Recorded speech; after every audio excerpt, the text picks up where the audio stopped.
mencoba. Iya. Ngomongnya mencoba lakukan perubahan di organisasi, melakukan perbaikan di organisasi. Tapi yang perlu kawan-kawan ingat, yang lain baru mau mencoba, Iya. saya sudah membuktikan.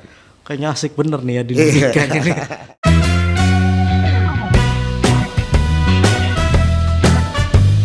Assalamualaikum. Waalaikumsalam warahmatullahi wabarakatuh. Waalaikumsalam. Tampak lebih muda Om. Beda dengan Facebooknya. Wah, di Facebook tuh kan kadang-kadang udah main sama cucu. Lo main sama cucu? Ada cucu Om? Ada cucu. Serius? Serius. Loh? Serius Om? Serius. Berapa umur sekarang Om? Masa kepala berapa nih? Baru 40-an lebih. 40-an ada. Nah, jadi cepat. Waduh. Jangan lama-lama lah. Aku udah nanya lagi nih. Nah, harus cepat.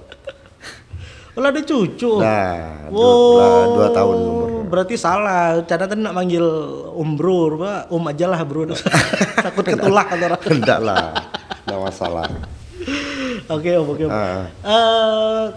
Apa aktivitas tadi sebelum kesini Om? Aktivitas tadi dalam minggu-minggu ini, bulan-bulan ini ya, kita lagi mempersiapkan sama panitia. Kita akan melaksanakan Komperprov. Komperprov ke-6, pemilihan ketua PWI pengurus baru Di provinsi. PWI di provinsi. Iya. Oke. Tadi habis rapat-rapat dengan panitia, persiapan apa yang bakal kita ini kan ada kekurangan apa yang udah dilakukan, terus persiapan terkait persiapan Komperprov itu lah sama panitia tadi. Kita laksanakan nanti tanggal 28 Maret bulan ini, berarti ya. Maret. Sebelumnya kan berarti Om juga yang pegang ya, ketua. selama 5 tahun 2016 sampai habisnya April ini. Habis April ya. Ya. Oke. Sebelumnya juga jabat sebagai Sebelumnya PLT gitu ya. PAW habis Pak Hidayat PAW. Arsani. Pak Hidayat Arsani megang ketua PWI selama 2 tahun, terus beliau masuk ke partai, mencalonkan diri sebagai wakil gubernur. Kan tidak boleh. Tidak boleh di organisasi wartawan, di PWI tidak boleh. Ada RT-nya nggak boleh. Makanya beliau mengundurkan diri. Jadi ketua PWI, beliau milih di partai. Kita meneruskannya. Iya. Oke. Berarti selama total 8 tahun ya. Iya. 8 tahun sebelumnya PAW berarti. Jadi ini untuk periode kedua masih boleh nyalon berarti. Masih bisa. Karena kalau hitungannya 3 tahun, 3 periode sudah kan? Ya kalau hampir 3 periode kalau melalui mekanisme pemilihan. Oke. Tapi ini kan tidak melalui pemilihan yang pertama selama 3 tahun itu karena PAW, jadi tidak dihitung sebagai periode. Oke. Siapa aja Om calonnya Om? Kalau yang muncul sekarang banyak lah. Lagi banyak ada teman-teman juga lah, teman-teman yang sama-sama di PWI. Iya. Sama-sama di pengurusan, ada Bung Rudi Syahwani, Fahrudin, Ustadz Fahrudin. Iya, Ustadz Fahrudin itu ada Bang Replianto senior kita juga. Ada Agus Hendrayadi. Sama satu lagi senior kita juga M Sobri. Oh, Sobri Bubble Post berarti ya. Oke. Ada syarat lain dong selain harus apa tadi media utama itu? Syarat syarat lain dukungan adalah, atau apa itu? Kalau untuk jadi ketua yang penting yang pertama adalah wartawan utama ya, punya sertifikat utama. Terus dia sudah pernah jadi pengurus. Satu periode, ya tidak terlibat partai politik. Ya kan? Ya syarat standar lah seperti itu. Standar ya. Nggak ada misalnya jumlah dukungan berapa gitu kayak organisasi yang lain misalnya KNPI. Nggak syarat mutlak, itu mungkin bisa dilakukan ketika misal panitia nanti. Panitia misal bikin syarat seperti itu disahkan dalam tatip, bisa-bisa aja. Oh iya. Jadi lebih dinamikanya lebih intens nih untuk yang kali ini. Sebelumnya berapa banyak Om yang nyalon sebagai sebelumnya ketua? Kemarin ada 3 ya. 3 terus gugur, akhirnya jadi 2. Sempat deadlock malah 2 kali dulu. Oke. Deadlock 2 kali. Nah itu ya biasalah dalam dinamika dalam organisasi ini kan, kadang-kadang ada yang slow, ada yang panas, ada yang rame-rame. Tapi ya biasa ya dinamika lah. Ya. Apa memangnya seksinya PWI menurut pandangan Om deh gitu? Kalau menurut saya bukan seksinya ya. Jadi kita sebagai wartawan, kalau saya, menurut saya punya tanggung jawab bagaimana wartawan itu bekerja secara profesional. Jangan sampai wartawan itu dicap abal-abal, ya kan? Jangan sampai jadi wartawan, karena saya berhubung wartawan dari 2003. 2003 sampai sekarang ya hampir 19 tahun. Jadi wartawan, jadi saya punya tanggung jawab sendiri, istilahnya. Kenapa wartawan banyak sekarang bermunculan wartawan-wartawan, mohon maaf, tidak menginduk kepada Dewan Pers. Ya, banyak yang melanggar kode etik.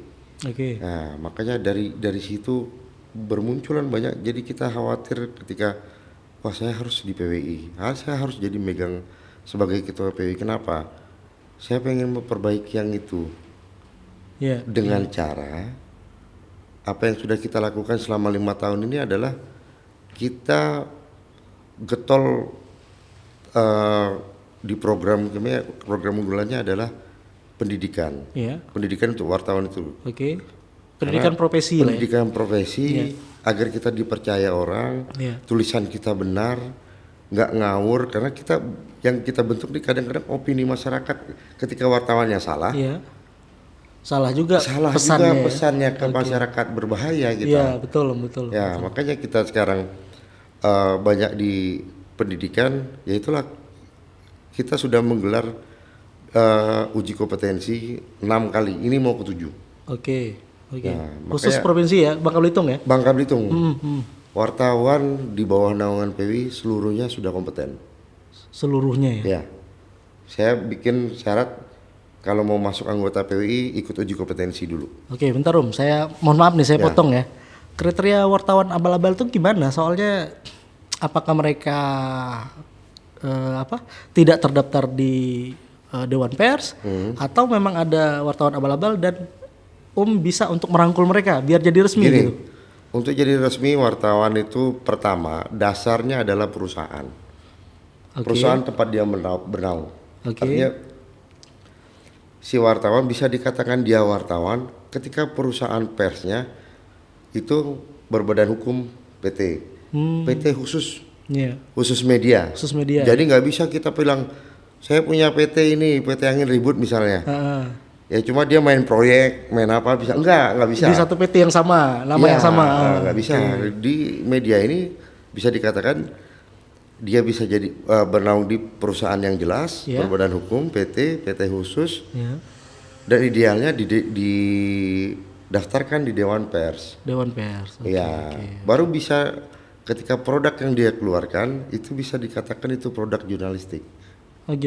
Iya, ketika misal badan hukumnya CV misalnya, ya kan CV apa misal, itu nggak bisa dikatakan media. Nggak bisa dikatakan wartawan yang di dalamnya, dan produk yang dia keluarkan nggak bisa dikatakan itu produk jurnalistik. Karena jauh. Itu yang berbahaya ketika dia bermasalah tidak dilindungi undang-undang. Berarti kalau kita kan memang nggak mau bahas terlalu jauh deh Om, karena memang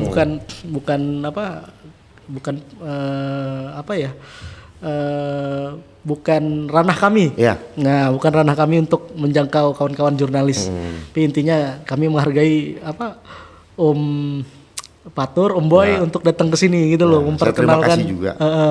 Ya udah yuk kita ngopi gitu loh Bang. Boleh sambil ngerokok? Yuk, boleh, silakan. Biar karena agak keras tadi bahasanya. Kayak gini. Ada kopi nih harus ada rokok. Iya. Ini mulainya Bang Agus Adau tadi Om. Beliau mau ngerokok dengan syarat mau ngerokok, ya udah kita ngerokok aja gitu. Ini mohon maaf ya, merokok tayangan bukan untuk ditiru. Kita batasi Om, 18 tahun ke atas penonton kita Om. 18 tahun ke atas. Artinya bukan ditiru anak-anak. Iya. Dan memang kita kan nggak kena KPI Om. Iya. Jadi masih santai-santai aja Om. Soalnya podcast lain kita lihat juga ngerokok. Atau dari sisi jurnalis gimana Om tentang tayangan merokok Om? Kalau saya sih sebenarnya nggak masalah, sepanjang itu yang melihat ya memang orang yang cukup dewasa, ya sudah dewasa artinya kan. Artinya segmentasi kita ya. Karena memang kadang-kadang kita perokok ini kan kadang mau kerja mau apa apalagi wartawan bikin berita bikin apa depan laptop iya kami nggak ngerokok nggak bisa mikir kayaknya. Bener kita di advokat juga kalau depan laptop tuh pusing harus kan? Kopi sama rokok tuh harus kalau saya ya. Benar. Tapi ada teman-teman juga yang nggak ngerokok gitu dan kita hormati. Jadi kalau ada bintang tamu kita nanti yang dia nggak ngerokok, ya saya juga nggak akan ngerokok gitu loh. Tapi kalau narasumbernya kayak Om kan lebih santainya memang lebih ngerokok Om, mantapnya. Lebih enak kita ngobrol. Oke Om, kita bahas yang ringan-ringan dulu Om. Apa aktivitas selain jurnalis Om?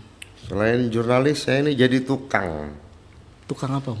Jadi saya ngumpulin teman-teman sama teman-teman, saya bikin workshop kayu.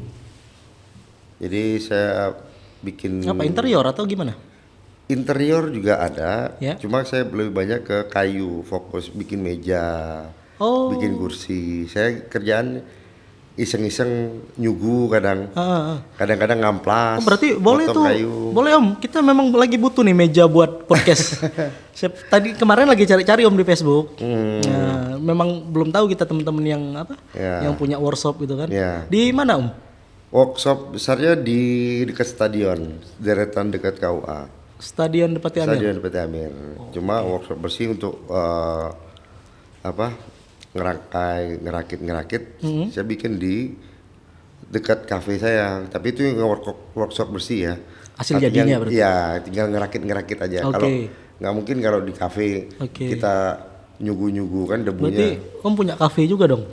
Oh iya, itu sebenarnya di Jalan Stania Bukit Baru. Sebenarnya bukan saya, anak saya.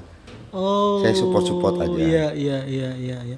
Tapi kan saya lihat di sosmed bagus itu ada tempat biliarnya kalau nggak salah Om ya. Iya. Dulu kan tempat ini Om Panahan. Ya. Kebetulan saya hobi main biliar. Jadi dulu pernah juga bikin kafe di Citraland, saya taruh meja biliar 1. Saya lihat potensi di tempat yang baru sekarang ini. Tempatnya luas kan. Sayang kalau nggak ditaruh meja biliar lagi. Meja biliar itu sebenarnya bukannya untuk ini juga buat biar pandangan kafe itu terlihat ciamik lah, terlihat enak lah. Iya. Lampunya terang, biliar kan dengan warna karpet biru kan. Benar. Dan jadi memang berguna Om ya. Iya, ketika gambar buat spot foto juga orang-orang yang datang. Iya betul. Ya. Ada lihat tuh. Cuma belum sempat mampir Om. Iya mampir lah. Oke Om, kalau kita kembali lagi membahas PWI terkait pencalonan ini. Saya kan tertariknya Om ini sudah pernah menjabat total 8 tahun. Nah untuk yang pemilihan kali ini apa visi misi yang mau dibawa dan mau diapakan ini PWI gitu? Yang pasti alhamdulillah 8 tahun ini PWI ya saya nggak membanggakan diri saya juga termasuk bersama teman-teman pengurus lainnya. Kita yang dari sebelumnya nggak ada apa-apa, artinya kita sekarang udah mulai lari nih selama 5 tahun 8 tahun ini. Apa larinya ada apa? Kegiatan program-program kita sebelumnya. Program kita semua jalan. Dari yang pertama unggulan adalah kompetensi tadi. Kita sudah hampir semua anggota kita sudah kompeten. Terus kegiatan lain kita yang selama ini berpuluh tahun PWI belum bisa terbentuk kabupaten. Nah, di periode saya seluruh kabupaten sudah terbentuk. Maksudnya kepengurusan kabupaten. Oh iya. Per kabupaten, seluruh kabupaten di sini ya. Seluruh kabupaten terbentuk di periode saya. Oke. Itu seluruh kabupaten, terus kegiatan-kegiatan sosial kita jalan kita sampai ke Palu loh. Apa tuh? Ke Palu waktu tsunami Palu, waktu ini kita berangkat semua tim rombongan kita PWI. Ya. Oke. Sosialnya jalan, pendidikannya jalan, ya semuanya yang jadi program kita jalan termasuk renovasi kantor yang representatif buat kawan-kawan. Artinya selama ini kan saya sedih lah kawan-kawan wartawan kadang-kadang mau ke kantor aja susah kan. Mau karena fasilitasnya nggak ada, kantornya kotor. Alhamdulillah sekarang kita sudah punya kantor yang representatif. Di mana itu? Saya di Jalan Sudirman. Yang PT Timah itu ya? Tikungan ya. Oke. Oh ya ada gedung 1 betul. karena itu sudah jalan dan perubahan kita selama 5 tahun 8 tahun ini signifikan dibanding periode-periode sebelumnya. Artinya tahapan pendidikan profesionalisme wartawan kawan-kawan di PWI, program yang selama ini berjalan itu akan tetap jalan. Cuma ada plusnya. Untuk visi misi ke depan ada plusnya. Artinya ketika itu pendidikan yang lain sudah berjalan, apa yang belum? Yang belum kesejahteraan anggota. Kesejahteraan anggota, kesejahteraan wartawan itu harus dipikirkan. Karena apa? Wartawan itu idealnya dia harus sejahtera, harus punya penghasilan yang baik. Penghasilan yang mana nih Om? Mana ya? Setahu baik saya teman-teman dari perusahaan. Makanya itu baik dari perusahaannya. Kan kebanyakan ini ada wartawan yang nggak punya maksud gaji. Saya ini? Iya benar, serius. Wartawan ini kadang-kadang ada perusahaan, punya perusahaan wartawan, jadi wartawan tapi dia nggak ada penghasilan. Itu kan berat dan itu berbahaya bagi saya. Kenapa? Ketika dia tidak punya penghasilan, untuk operasional dia bekerja, dia cari di mana? Untuk dia bisa jalan, yang berita. Artinya biar pemikiran kawan-kawan wartawan itu ketika dapat penghasilan cukup untuk di rumah, untuk anak istri, dia nggak akan pikir macam-macam lagi. Iya kan? Makanya ke depan ini PWI wartawan itu harus mandiri, bukan hanya berharap pada penghasilan di perusahaan tempat dia bekerja, tapi di organisasi ini tetap juga bisa bermanfaat. Om, saya potong dikit Om. Penghasilan yang halal, yang klasifikasinya halal menurut Om untuk PW ini dari mana gitu? Lu bisa. Makanya di organisasi wartawan itu, apalagi ketua, sebagai ketua, dia harus punya berpatokan pada nada dasar 2, 6 dan 7. Apa tuh? Nah, ini salah satu saya pernah dengar dari orang tua. Kalian kalau mau berhasil hidup ini harus berpatokan dengan nada dasar. Nada kedua, nada ke-6 dan nada ke-7. Coba do, re, mi, fa, sol, la, si, do. Nah. Re berarti ya? Re. Ya. Terus 6 ya? Ya. Ayo. Apa? Mi. Re, mi. Re, mi, re berarti? Enggak dong. Hah? Relasi. Oh relasi. Oh iya. Saya buta nada Om. Artinya begini. Seorang wartawan, jurnalis itu harus punya jaringan, harus punya relasi. Kalau itu di mana-mana Om. Iya, harus dong. Iya. Bagaimana memanfaatkan relasi itu? Dengan cara bekerja sama yang benar melalui organisasi. Oke, paham. Banyak sekali. Kita kalau udah punya relasi, mau apa? Mau berdagang bisa kita. Ada teman-temannya kita, ada orang yang kita udah kenal. Kita mau pemanfaatan lahan misalnya. Nah, seperti yang ke depan ini kita ada program pemanfaatan lahan. Jadi pemanfaatan lahan, ada lahan-lahan produktif yang bisa kita garap. Misalnya perkebunan juga saya ngobrol dengan Pak Hidayat Arsani lagi-lagi. Pak Hidayat Arsani sekarang ini kan sedang menggalakkan perkebunan aren. Oke. Jadi saya sudah bicara dengan beliau pun merespon dengan baik untuk program PWI ke depan. Beliau mau menyiapkan lahan untuk tanam aren. Waduh, Om, saya boleh nanti mau ngundang beliau ke sini terkait produktivitas aren itu kan luar biasa itu visi. Boleh sekali. Makanya beliau juga menjelaskan nanti saya sediakan bibit dan lahan untuk perkebunan PWI. Cuma sistemnya seperti plasma. Artinya nanti kita siapkan itu punya PWI. Dibagi seluruh kabupaten anggota, nanti hasilnya dijual dengan beliau juga. Oke, paham. Fair, sama dengan perkebunan sawit juga. Iya. Dan dibilangnya aren itu tidak seperti sawit, tidak seperti tanaman lain. Karena aren ini tidak perlu pupuk yang banyak, tidak perlu lahannya harus dibersihkan karena dia tanaman hutan. Iya, betul. Ya, tanaman hutan dibiarin aja dia hidup. Iya, kalau di kami kelekak gitu loh. Ya, kelekak dihidup dan dalam satu tandan aren itu bisa menghasilkan 10 sampai 15 liter per hari. Terus bayangin biaya untuk benefitnya apa dari 15 liter itu? Apakah setara dengan sawit sekarang? Gitu. Sekarang harga kalau nggak salah kemarin beliau bilang harga per liternya itu 15.000 per liter. Dan itu setiap hari produksi 15 liter. Kita ambil tengah paling rendah aja. Kita ambil 5 liter aja. Kalau 1 hektar bisa 110 batang. Kali 5 liter kali 15.000. Lumayan ya. Per hari. Per hari Om ya? Ya. Kos kecil. Bayangin aja berapa banyak yang akan dihasilkan. Nah, berapa banyak kita akan dapat keuntungan dari sana. Emang ada pemborongnya Om? Selain beliau? Karena beliau kita masih sama beliau. Karena beliau sudah punya pasar sendiri. Menarik ya. Saya undang beliau juga Om. Kalau boleh nanti Om. Beliau sudah jalan ini udah panen malah. Makanya kalau beliau memang panen terus, panen aren, panen udang juga Om. Karena beliau terus terang ya kita cukup berbangga, beliau bagian dari PWI. Kami cukup bangga dengan adanya beliau Pak Hidayat Tarsani. Kenapa? Salah satu pengusaha sukses di Bangka Belitung yang banyak bangun di Bangka Belitung adalah beliau. Kenapa? Rumah sakit, hotel, orang lain pengusaha banyak duitnya lari keluar. Pengusahaan ya. Beliau larinya di sini-sini aja. Pembangunannya jelas. Pinang juga kelihatan kan? Jelas ya. Sampai ke Belitung, perkebunannya, ya kan pekerjanya sudah berapa banyak yang ini kan bergantung pada dia. Betul. Artinya kita cukup berbangga lah, apalagi dengan beliau sempat menawarkan untuk wartawan juga. Saya sangat terima kasih, kawan-kawan juga sangat terima kasih.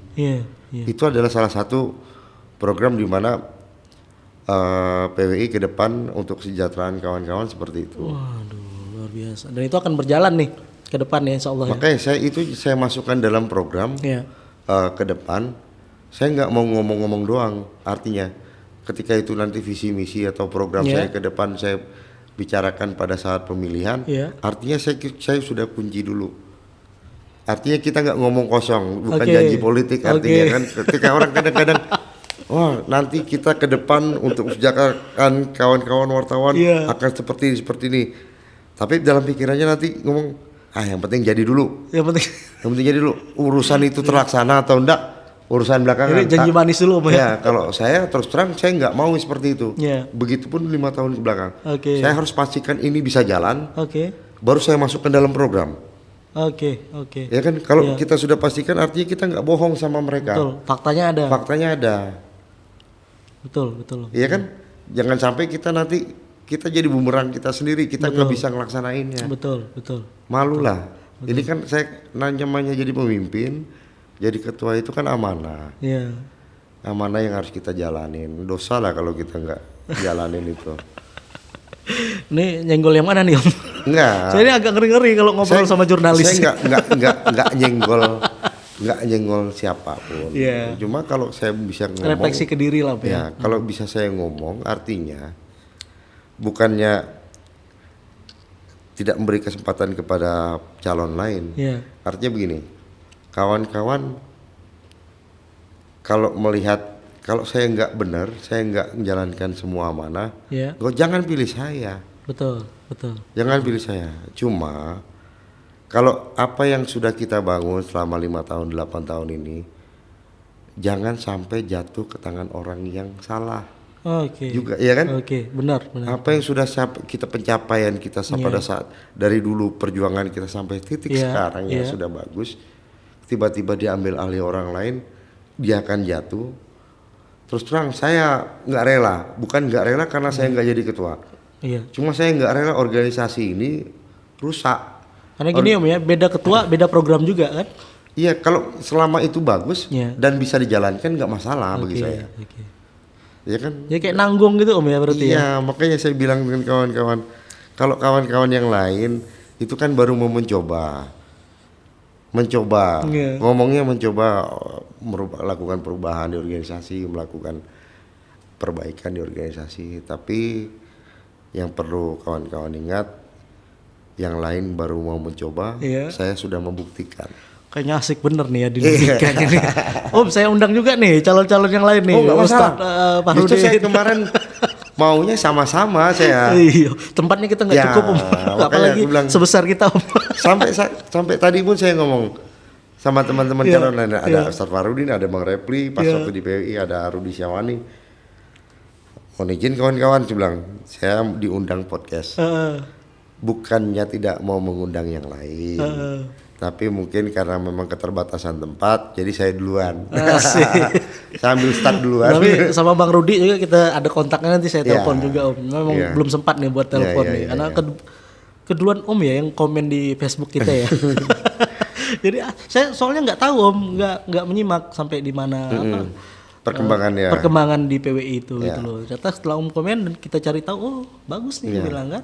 Sama Koni juga Om. Jadi kita undang juga calon-calonnya ke sini. Koni kayaknya barengan ya. Tanggalnya 28. Iya kayaknya Om. Iya. Betul. Tapi gonjang-ganjingnya di grup WA itu luar biasa kalau Koni Om. Iya. Sampai minta statement Pak Uzarni. Iya. Oke, Om. Ada satu nih pertanyaan yang penasaran saya jawabannya apa. Seberapa sakti itu kartu member PWI? Sakti kartu member PWI. Om paham nih maksudnya apa nih? Saya rasa bukan ada kesaktian kartu apa, itu. Om? Kalau kita berbicara tentang kesejahteraan deh, seberapa sakti itu kartu? Kesejahteraan seberapa? Maksudnya ini apa nih? Sakti dalam bidangnya yang benar atau nggak benar nih? Jadi gini, kalau di instansi kan ada oknum-oknum. Iya. Nah, biasanya ada tuh yang petatang petenteng Om. Oh tetap, itu namanya manusia. Dimanapun organisasi apapun tetap ada yang. Tapi ini oknum Om. Iya, oknum itu tetap ada. Iya. Mau kita di kantor, di perusahaan, di organisasi, tetap ada oknum-oknum itu. Cuma kan kenapa membentengi dari oknum-oknum itu? Kita kan dibatasi oleh aturan. Makanya mereka itu wartawan yang tergabung dalam PWI harus ikut uji kompetensi itu. Disitulah pendidikan mereka. Ada batas-batas mereka yang tidak boleh mereka langgar. Ketika itu mereka tidak tahu mereka tidak bisa melaksanakan itu di dalam ujian, mereka nggak akan lulus. Ya kan? Iya. Artinya seperti itu. Makanya perlu sertifikat kompetensi. Itu seperti itu. Itu salah satu bentengnya. Itu ya artinya kode etik itu memang di dunia manapun harus ada kode etik. Dan itu juga salah satu bukti bahwa wartawan kita profesional dan dapat dipercaya dengan kompetensi itu. Karena memang terus terang kompetensi itu dibutuhkan bukan hanya untuk orang lain, tapi untuk wartawan kita sendiri. Karena apa? Rasa kepercayaan narasumber itu akan tambah ketika kita memiliki sertifikat kompetensi. Betul. Ya kan? Karena kalau enggak seperti itu, artinya narasumber ini sudah tahu, oh wartawan ini sudah kompeten, sudah melewati ujian agar dia bisa jadi wartawan yang profesional. Artinya narasumber juga akan memilih, nggak ragu-ragu ketika diwawancara oleh wartawan itu kan. Rasa kepercayaannya itu ada. Karena gini Om, kita kan lawyer. Lebih spesifiknya lawyer di corporate. Jadi ada beberapa perusahaan-perusahaan kita yang bermitra dengan kita. Ada tuh Om. Ada itu maksudnya oknum-oknum. Nah gitu loh. Saya bilang nggak usah, itu teman kita juga sebenarnya Om. Sebenarnya wartawan itu jangan dihindarin, jangan dimusuhi. Ya kan sebenarnya nggak menakutkan loh wartawan itu, kecuali orang yang salah. Nggak, maksud saya bukan dimusuhi Om. Tapi dia datang gitu loh. Paham lah maksud saya. Begini. Ketika orang yang didatangi itu, misalnya nggak ada kesalahan, nggak ada apa-apa lah istilah, nggak ada apa-apa lah istilahnya di belakang. Kenapa harus takut sama wartawan? Enggak. Betul. Itu poin. Tapi poinnya ketika orang itu merasa risih, merasa takut, artinya ada apa? Ada yang nggak benar. Ada yang nggak benar disembunyiin. Betul, sepakat saya Om, sepakat. Iya kan? Sepakat, iya. Ya kalau nggak ada apa-apa, sudah mau datang, mau wartawan mau ngapain, ngobrol mau apa? Loh kita nggak ada apa-apa kok. Betul. Dan kalaupun ada salah penyampaian bisa hak jawab juga ada, Om ya? Bisa, jelas. Oke. Itu punya hak, narasumber punya hak. Dan bisa kita adukan juga ke Dewan Pers segala macam. Nah, itulah mungkin pembedaan antara di Dewan Pers dengan yang tidak di Dewan Pers gitu ya. Iya. Gitu lah. Artinya kita bisa mintai pertanggungjawaban gitu kan ke Dewan Pers atau apa gitu kan. Dewan Pers juga kan turun, dia lihat perusahaannya. Pertama yang dilihat adalah perusahaannya, benar atau enggak. Iya, iya. Makanya ketika yang berita yang dibikin oleh ini yang dikatakan wartawan, ketika perusahaannya nggak benar, nggak memenuhi standar, nggak memenuhi syarat, artinya produk yang dikeluarkan yang diomong wartawan itu bukan produk jurnalistik.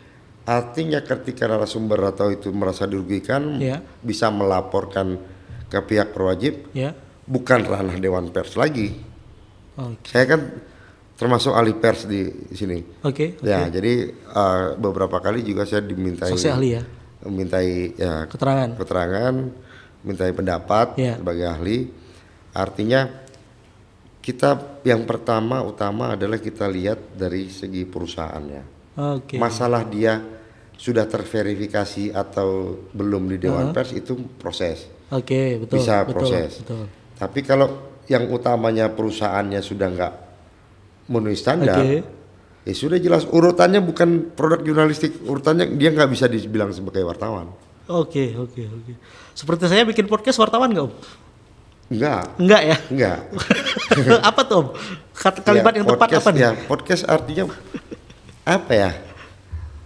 Seperti obrolan dan diskusi jurnalis istilahnya. Betul, dari rakyat lah. Podcast untuk mendengar keresahan-keresahan. Tapi dia bukan produk jurnalis. Bukan produk jurnalis. Oke, terima kasih banyak. Bro, berapa menit? 31 menit, udah lebih dari limit kita, Om. Asik lo ngobrol sama Pak Ketua itu. Kalau sekarang calon ketua, Pak ya? Masih ketua. Belum demisioner. Ketika demisioner baru kita calon ketua. Oke, Pak Ketua. Tanda tangan masih dipakai. Baik. Pak Ketua, sebagai penutup, ada hal yang ingin disampaikan kepada masyarakat terkait dengan wartawan itu apa? Ya, yang pertama adalah kami di PWI, kawan-kawan wartawan juga, yang pasti wartawan, masyarakat itu punya hak. Jangan takut sama wartawan, jangan alergi sama wartawan. Betul. Narasumber masyarakat itu punya hak. Mau dikonfirmasi punya hak, tidak mau dikonfirmasi juga punya hak. Artinya bisa hak menolaknya, ataupun kecuali misal pejabat publik pejabat publik kan wajib artinya memberikan informasi pada masyarakat. Kan jangan alergi sama wartawan, karena wartawan itu sebenarnya bukan sosok yang mengerikan, kan? Wartawan tuh, kalau wartawan bener ya, ini kita ngomong wartawan bener ya, bukan wartawan yang kita nggak tahu nih bener atau nggak.